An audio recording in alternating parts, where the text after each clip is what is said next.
గౌరవ రాహుల్ గాంధీ గారి నేతృత్వంలో అధ్యక్షతన రేవంత్ రెడ్డి గారు మరి అనేక మంది సీనియర్ నాయకులు నిరంతర పోరాటం చేసి 10 సంవత్సరాల గడిల పాలన బద్దలు కొట్టి ఇలా ప్రజాస్వామ్య తెలంగాణ తీసుకొచ్చుకున్నాం. దీంట్లో ప్రధానంగా గమనించాల్సిన అవసరం మీడియా మిత్రుల ద్వారా ఒక జిల్లా కాంగ్రెస్ పార్టీ అధ్యక్షుడిగా, సామాన్య కార్యకర్తగా, ఒక శాసనసభ్యుడిగా ప్రజాభిప్రాయాన్ని మీ ముందు తెలియజేస్తా ఉన్నా. నిన్న మొన్న జరుగుతున్నటువంటి సంభాషణ కోమటిరెడ్డి కావచ్చు, గౌరవ చిన్నారెడ్డి గారు కావచ్చు, ఇంకెవరైనా కావచ్చు, ప్రధానంగా క్యాబినెట్ లో ఉన్నటువంటి ఒక బీసీ నాయకురాలు మా కొండా సురేఖ అక్క, మేమందరం కూడా అక్క అని గౌరవంగా పిలిపించుకుంటాం. స్వయంగా రాష్ట్ర ముఖ్యమంత్రి రేవంత్ రెడ్డి గారు సురేఖ అక్కకు చోటు ఇవ్వాలి అని గతంలో మా దివంగత నాయకులు రాజశేఖర రెడ్డి గారు అవకాశం కల్పించినారు. వారు ఏ బ్యాక్గ్రౌండ్ నుంచి వచ్చిన సంగతి మీ అందరికి తెలుసు. ఇతర రాజకీయ పార్టీల నుంచో లేకుంటే ఇక్కడి నుంచో అనేక సమస్యలను ఎదుర్కొని, నాకు కూడా చాలా దగ్గర కుటుంబం వచ్చినటువంటి వాళ్ళు తర్వాతి కాలంలో వారు ఇతర పార్టీకి వెళ్ళినా, తర్వాత టిఆర్ఎస్ లో ఉన్నా ఎక్కడ అవకాశాలు వాళ్ళకి రాలే. మళ్ళీ ఈరోజు కాంగ్రెస్ పార్టీ గౌరవ రాష్ట్ర ముఖ్యమంత్రి రేవంత్ రెడ్డి గారు రాజశేఖర రెడ్డి గారు ఇచ్చినటువంటి సమానమైన గౌరవాన్ని ఇచ్చి ఈరోజు ఆమెను కేబినెట్ లో తీసుకోవడం జరిగింది. సంతోషం అనిపించింది అందరికి. ఇక్కడ కూర్చున్న వాళ్ళం కూడా ఒక బీసీ నాయకురాలకు వచ్చిందని చెప్పి అక్కగానే గౌరవించారు.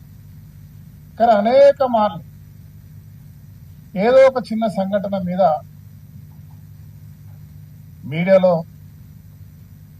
ద్వారా ఇతర పార్టీలను ప్రభుత్వంపై బురద జల్లేటువంటి కార్యక్రమం చేసే విధంగా వారు మాట్లాడడం నిజంగా బాధాకరం. ఒక సోదరుడిగా చెప్తా ఉన్నా, అనేక సార్లు రాష్ట్ర ముఖ్యమంత్రి గారు పిలిపించి మాట్లాడి ఆ సమస్యలను పరిష్కారం చేసింది. విధానపరంగా పార్టీ యొక్క లైన్లను దాటి నేను అడుగుతాను, అక్క ఈ రాష్ట్రంలో మీతో పాటు చాలా మంది సీనియర్ నాయకులు ఉన్నారు, చాలా జాగాలో మాట్లాడుతూ ఉంటారు. ఇవాళ ఒక తమ్ముడిగా నేను మాట్లాడుతున్నా అంటే కాంగ్రెస్ పార్టీలో ఉన్న కార్యకర్తల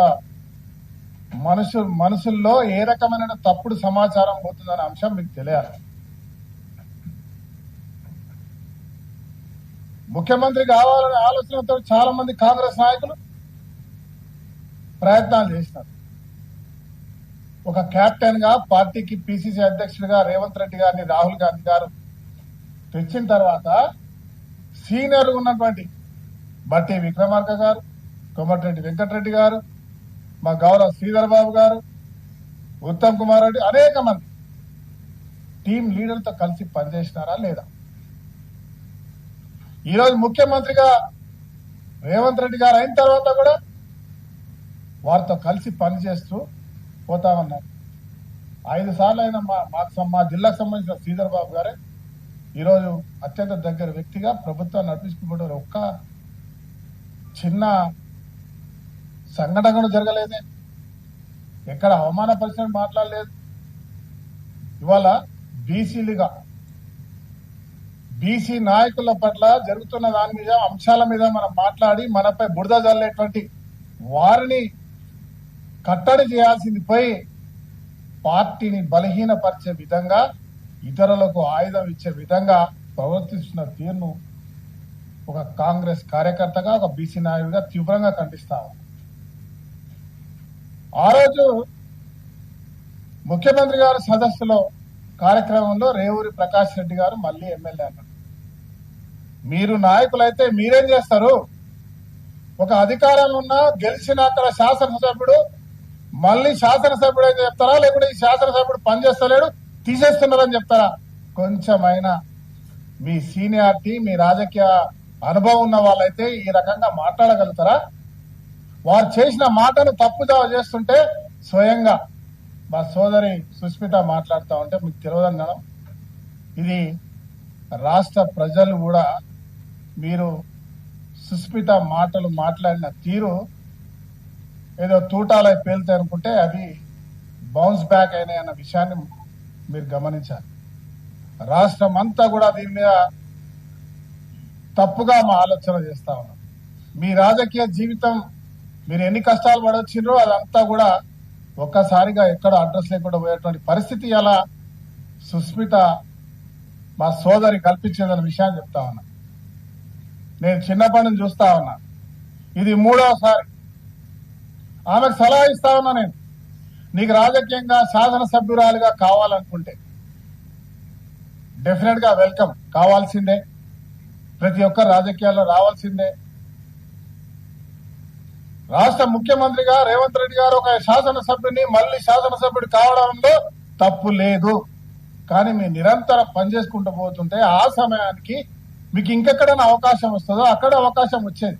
కానీ అది కూడా మర్చిపోయి కొంచెం కూడా ఆలోచన చేయకుండా వయసులో మీ నాన్నకంటే పెద్దవాడైన వారిని డైపర్లు వేసుకొని తిరుగుతారనడం చాలా తప్పు.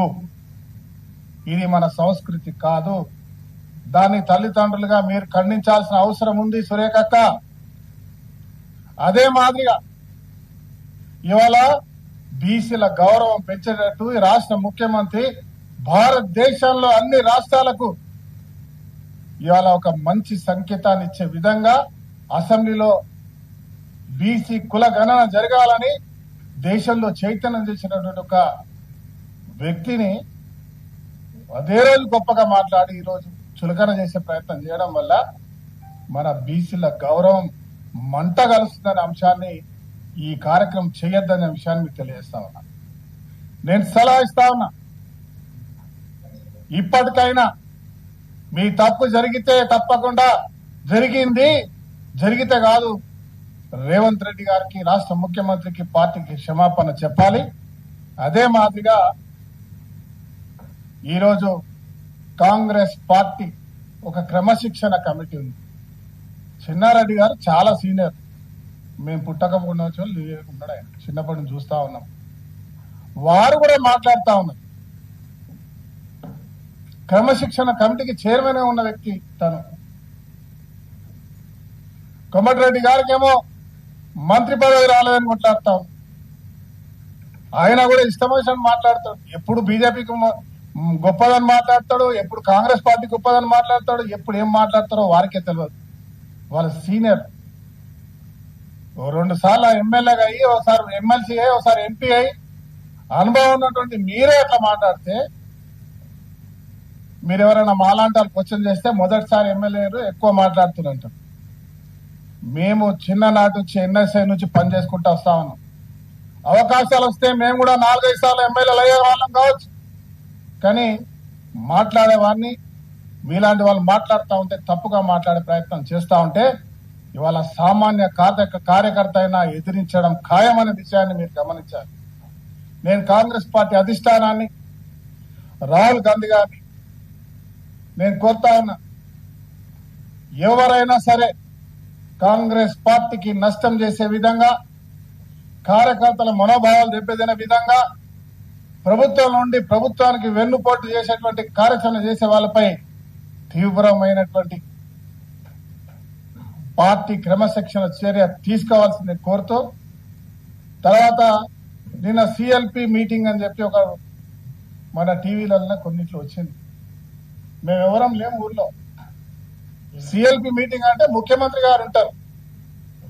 మీరు ఇంత ప్రతిభావంతులు, జ్ఞానం ఉన్న వాళ్ళు, మాకే కొత్త వాళ్ళకి ఏ రకంగా మాట్లాడాలని చెప్పేటట్టు వాళ్ళు కొంతమంది మీడియాలో సిఎల్పి మీటింగ్ జరిగింది, 10 మంది రాలేదు, 17 మంది రాలేదు, రకరకాలుగా సోషల్ మీడియాలో మెసేజ్లు ఇస్తా ఉన్నారు. మా ఆది సీనన్న గారు, మా విద్యానాయులందరూ చెప్పినారు దాని జవాబు. నేను అంటా ఉన్నా, మీ అలా రాష్ట్ర ముఖ్యమంత్రి రేవంత్ రెడ్డి గారి పక్షాన కాంగ్రెస్ పార్టీలో 66 మంది ఒకే వైపు ఉన్నారు, ఒకే మాట మీద ఉన్నారు, చివరి వరకు ఉంటారు. సొంత పార్టీలో కూడా ఎవరైనా కుట్రలు చేస్తే వారిని పార్టీ ఏ రకమైనటువంటి చర్యలు తీసుకున్నా పార్టీ వెంట ఉంటారు, రేవంత్ రెడ్డి గారు వెంట ఉంటారనే అంశాన్ని మరొకసారి స్పష్టం చేస్తున్నా.